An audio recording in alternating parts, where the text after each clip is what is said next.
Merci de nous rejoindre sur Gabon 24 pour ce plateau spécial consacré au Procom Forum 2026 où nous recevons le ministre de la Communication et des Médias. Merci, monsieur le ministre, d'avoir accepté l'invitation de Gabon 24 pour ces assises autant importantes.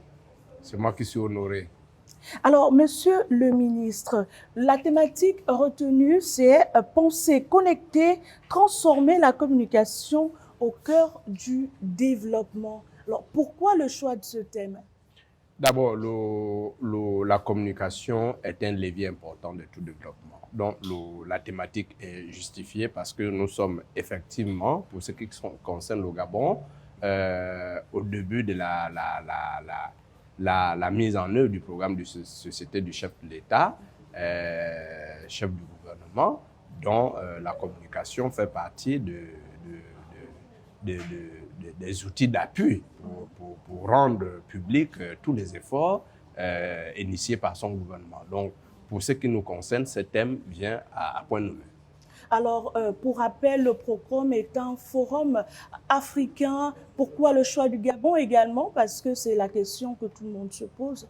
Parce que le Gabon s'inscrit aujourd'hui dans une dynamique à la fois nationale, mais aussi sous-régionale, tenant compte des pays de la CEMAC et de la CEAC. Donc, toute initiative du Gabon doit être relayée à tous ces niveaux d'intervention nationale, sous-régionale. Donc, le fait pour le Gabon d'avoir accepté d'habiter cette première édition ici rentre dans l'approche de coopération que les médias gabonais, que l'espace communication gabonais voudraient nourrir avec tout l'espace sous-régional. Donc, ce n'est pas un choix fortuit. Et nous avons reçu à notre bureau la promotrice et l'organisatrice principale qui nous avait fait l'honneur de nous visiter, à qui nous avons donné notre accord préalable pour que cette édition se tienne ici à Libreville. Il y a cette nécessité aujourd'hui d'organiser le secteur, de réorganiser le secteur parce qu'il y a des confusions qui naissent entre un influenceur, un journaliste. Alors, aujourd'hui, comment comptez-vous réorganiser ce monde-là des médias pour ne parler que de ce pan? Parce que dans le monde des médias, il n'y a pas que des journalistes, il y a des nouveaux métiers qui naissent depuis quelques années. La réforme, c'est d'abord la réforme du cadre juridique. Et comme nous l'avions annoncé dans plusieurs ateliers, le ministère de la Communication, sous la très haute instruction de son Excellence Brice-Clotaire Oligui Nguema, s'est engagé à faire une vaste réforme juridique de tout le paysage médiatique et communicationnel. Nous avons proposé au Conseil des ministres qui l'a adopté la modification par ordonnance du Code de la communication pour intégrer effectivement les nouveaux acteurs tels que les influenceurs qui n'apparaissaient pas dans la loi de 2016. Donc, également le service digital, il y a des community managers, ces nouveaux métiers-là qui intègrent aujourd'hui le monde de la communication. Le Gabon a émergé comme les autres pays africains après les indépendances jusqu'à un certain moment sans tenir compte de ces mutations. Mais aujourd'hui, il est impératif qu'on tienne compte de ces outils, de ces acteurs, leurs utilisateurs, mais aussi les publics cibles. On a montré que effectivement, la population dominante en Afrique et particulièrement au Gabon, c'est des jeunes qui agissent et interagissent dans le secteur de la communication, du numérique, à partir de l'âge de 19 ans. Donc, ils sont dominants. Donc, c'est toutes ces choses-là qu'il faut intégrer dans un vaste programme de réformes.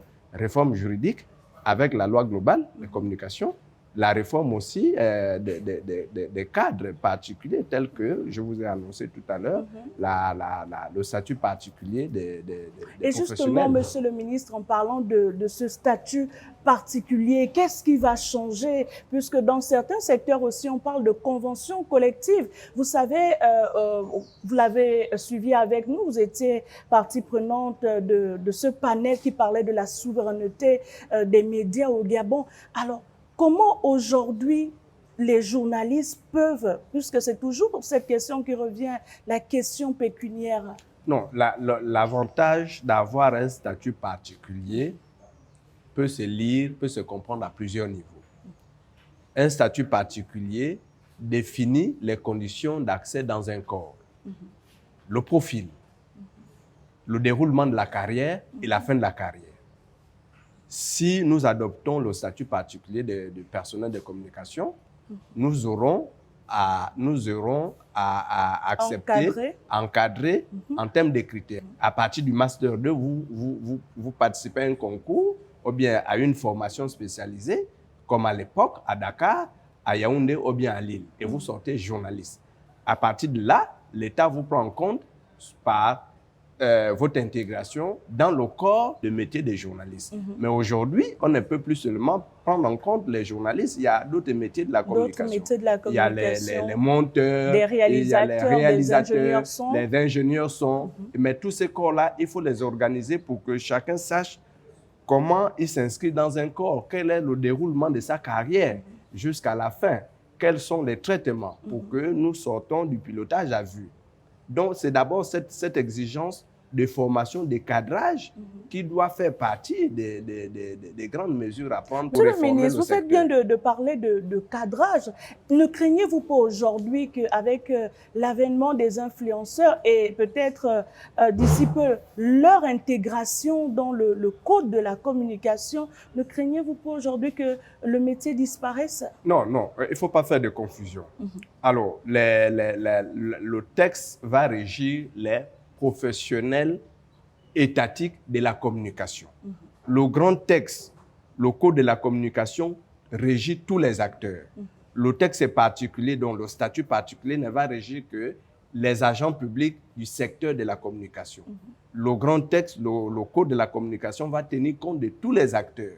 Et les autres acteurs qui vont interagir, que ce soit au privé ou bien au public, n'ont pas connu une légifération ancienne. C'est là l'innovation, la modification qui est apportée par l'ordonnance que nous avons adoptée en Conseil des ministres le 26 février. Donc, la prise en compte des influenceurs, par exemple, ça n'existait pas à l'époque. Donc, voilà. Donc, il faut faire la différence entre le statut particulier qui ne va régir que les agents publics et les autres acteurs qui sont, par exemple, du privé. Oui, alors que répondez-vous à ces professionnels des médias qui disent que le ministère ne les accompagne pas suffisamment, notamment le secteur de la presse privée? Non, je pense qu'il y a quand même un peu de l'abusif, hein, parce que les accompagner suffisamment, oui, mais l'accompagnement n'est pas que financier. Le Gabon fait partie des États qui donnent une carte de presse. C'est déjà un accompagnement. Donc, la reconnaissance de celui-là qui fait dans la presse, c'est déjà une sécurité juridique. Ça veut dire que l'État tient compte des acteurs. Maintenant, l'accompagnement financier, c'est ce qui est récusé. Mais à l'époque, l'accompagnement n'existait pas. Aujourd'hui, avec l'arrivée du président Brice Clotaire Oligui Nguema, excusez-moi de faire référence, nous avons une subvention régulière de 500 millions. Et cette subvention n'est pas distribuée à qui veut en bénéficier. Il y a les critères. Ces critères-là sont connus. Il y a la haute autorité de la communication qui fait un travail de régulation sur le respect de ces critères par les organes de presse. Mais, donc, aujourd'hui, il y a une commission même interne dans nos ministères qui définit les modalités, qui connaît quel organe de presse est à jour, qui a fait quoi pour en bénéficier. Donc, c'est peut-être pas suffisant, mais c'est déjà quelque chose. C'est déjà quelque chose d'important.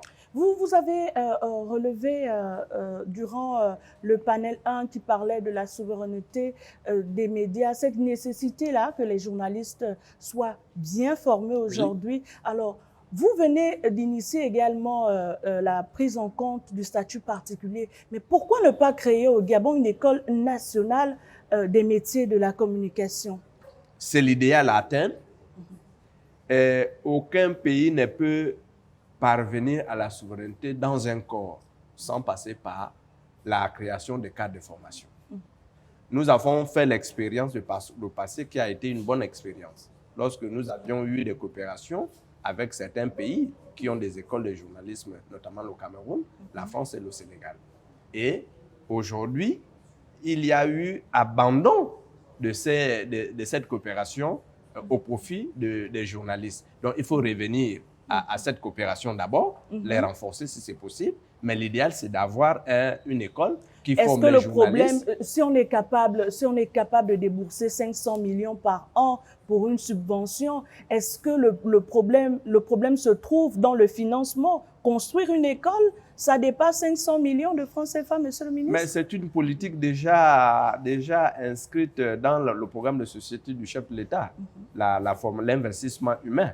L'investissement humain va passer par la construction des écoles pour faire la pédagogie des plus jeunes et les écoles pour faire dans l'andragogie. Je pense que la création d'une école des journalistes, du moins des professionnels de la communication, s'impose comme un impératif. Je ne pense pas que ça soit facultatif, mais ça va nécessiter un investissement. Ce n'est pas avec 500 millions qu'on peut construire une école de grande dimension, parce que avoir une école de grande dimension, un institut de grande dimension, poste universitaire, il va falloir non seulement avoir l'outil, l'infrastructure, mais nouer des partenariats, des formations, faire venir des experts d'autres pays pour que nos journalistes, nos communicateurs soient formés en tenant compte des standards internationaux. Donc, ça va nécessiter un investissement. Mais ce n'est pas un investissement d'une année, c'est un investissement de plusieurs années. Donc, c'est ce qu'il faut retenir. Mais ça nécessite le soutien de tous les Gabonais, y compris particulièrement vous-même, les hommes des médias. Si les médias tiennent le gouvernement seulement au niveau des subventions, au niveau du traitement de ceux qui sont là, mais on préserve l'avenir comme on préserve l'avenir en sacrifiant un certain nombre de rubriques pour investir durablement pour que les générations futures puissent bénéficier des meilleurs... Et puisque vous parlez des perspectives, il y a également l'accompagnement du service public. Vous avez évoqué durant votre intervention cette nécessité-là que les médias, les journalistes, les professionnels des médias puissent vendre la destination Gabon. Alors, comment vendre la destination Gabon lorsque ces professionnels-là n'ont pas les moyens pour pouvoir aller faire découvrir la Lopé, aller faire découvrir les chutes de l'impératrice? Alors, comment le ministère compte soutenir ce service public-là, les médias du service public pour ne parler que d'eux? Non, les médias du service public ont un minimum de moyens.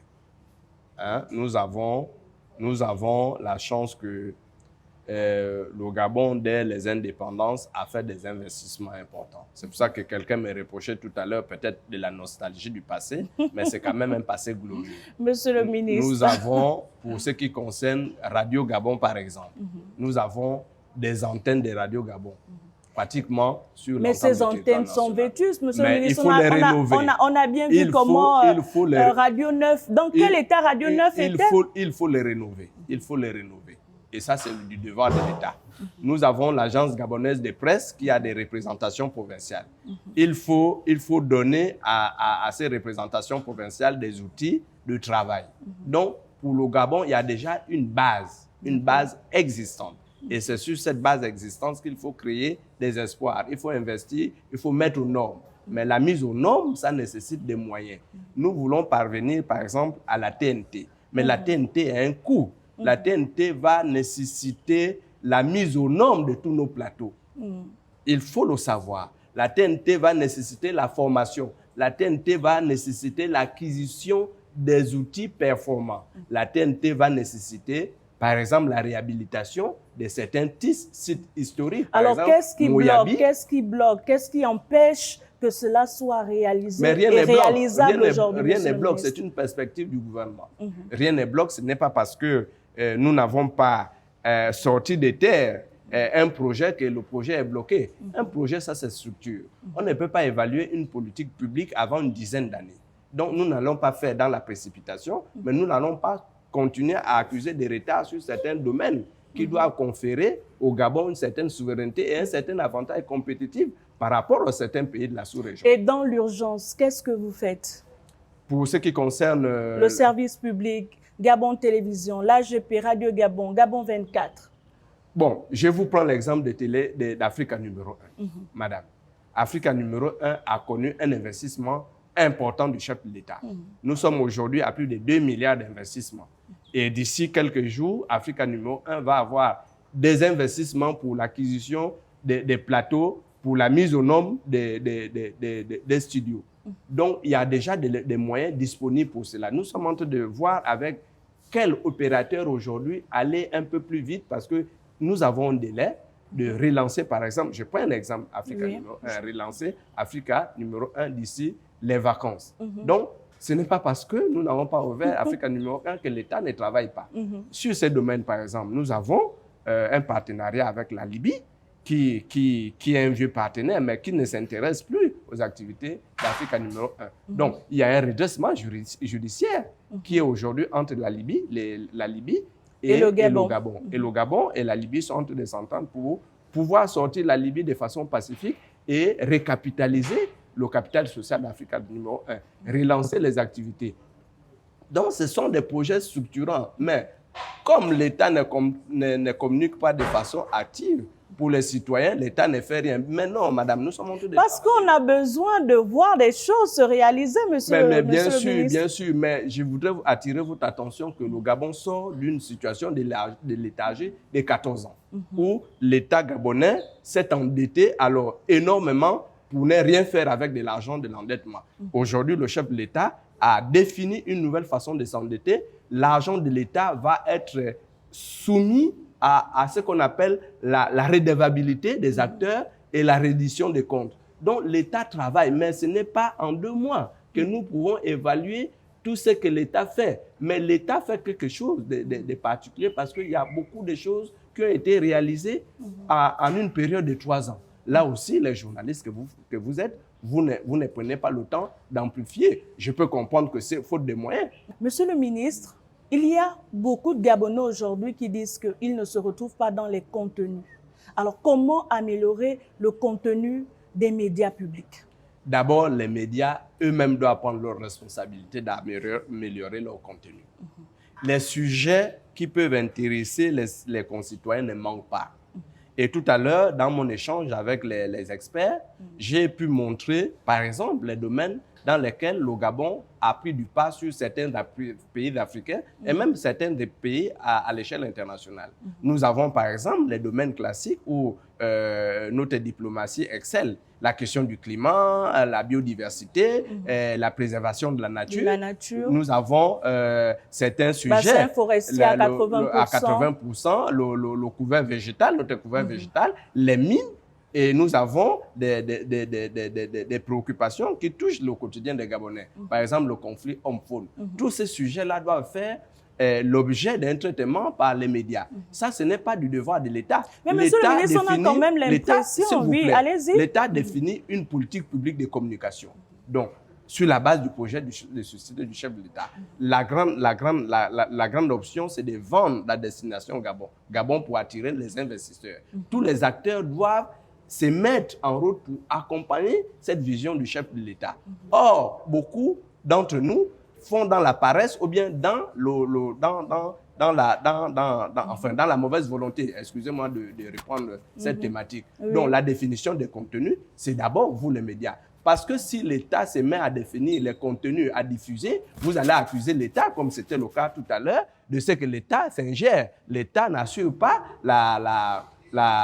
l'indépendance du journalisme ou bien des professionnels des médias. Donc, il vous revient à vous d'abord de définir les contenus, de soigner vos lignes éditoriales. Et l'État, de temps en temps, par des errements, peut prendre des mesures de correction, de restrictions lorsque notre image était connue, comme ce fut le cas avec la suspension des réseaux sociaux. Monsieur le ministre, est-ce que donner l'information, c'est être contre l'État gabonais? Non.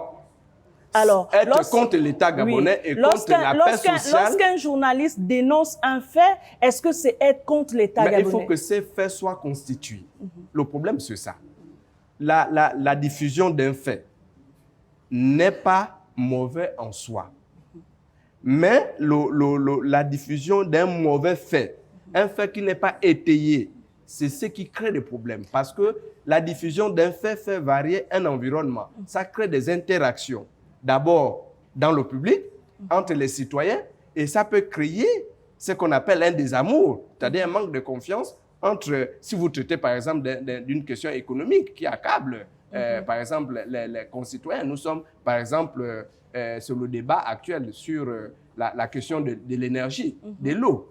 Donc, où les citoyens ne traitent, les journalistes ou bien les colonnes médiatiques ne traitent pas d'abord l'information avant de la diffuser. Mais monsieur le ministre, est-ce que ce n'est pas ça le rôle d'un journaliste, de dire les faits? Parce qu'en journalisme, vous êtes ministre de la Communication, vous le savez, qu'en journalisme, les faits sont sacrés. Peut-être aussi que notre rôle, et bien sûr, est cette piqûre de rappel, de dire au pouvoir public, attention, à tel niveau, ça ne fonctionne pas. Attention, essayez de regarder tel ou tel point, comme aujourd'hui on parle de l'eau et de l'énergie. Oui. Est-ce que nous devrions dire que tout va bien lorsque tout va mal? Je vous prends l'exemple de délestage, par exemple, à Libreville. Mais les journalistes devaient être proches de la SCG aujourd'hui pour savoir quel type de délestage avons-nous à faire aujourd'hui.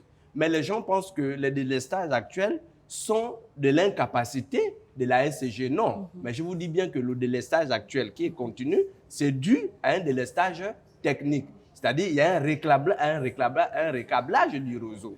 Et ça, vous les journalistes, vous deviez aller vers la SCG pour avoir la bonne information.